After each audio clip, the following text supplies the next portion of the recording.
Assalamualaikum warahmatullahi wabarakatuh. Nama saya Melani, NPM 1905170095,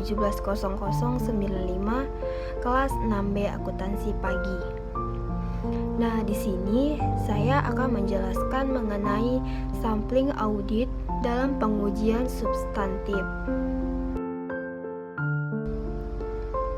Audit sampling digunakan untuk mendapatkan informasi tentang jumlah-jumlah rupiah. Digunakan dalam rangka pengujian substantif untuk mengumpulkan bukti tentang kewajaran asersi manajemen dalam laporan keuangan. Rencana sampling dalam pengujian substantif dirancang untuk yang pertama, untuk mendapatkan bukti bahwa saldo rekening tidak salah saji secara material. Yang kedua, membuat estimasi independen tentang suatu jumlah. Pendekatan sampling statistik ada dua. Yang pertama, sampling probabilitas proporsional dengan ukuran atau PPU. Yang kedua, sampling variabel klasik. Perbedaan dari keduanya yaitu sampling PPU berdasarkan teori sampling atribut. Sampling variabel klasik yaitu berdasarkan teori distribusi normal. Proporsional dengan ukuran PPU adalah suatu pendekatan yang menggunakan teori sampling atribut untuk menyatakan kesimpulan dalam jumlah rupiah, bukan sebagai tingkat deviasi. Model ini diterapkan dalam pengujian transaksi dan saldo yang salah saji terlalu tinggi. Proporsional dengan ukuran PPU berguna dalam pengujian yang pertama, piutang, yang kedua, investasi dalam surat berharga, yang ketiga, pengujian harga, dan yang keempat, tambahan pada aktiva tetap.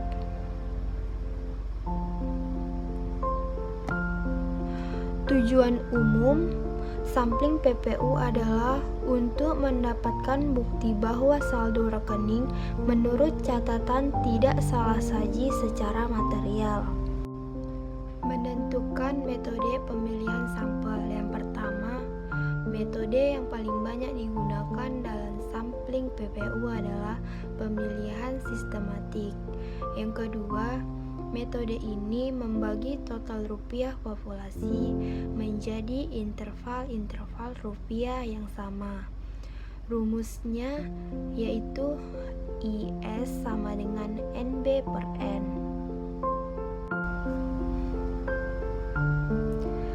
Keuntungan metode PPU yang pertama, mudah digunakan. Yang kedua, besarnya ukuran sampel tidak didasarkan atas berbagai taksiran audit. Yang ketiga, menghasilkan sampel berstrata.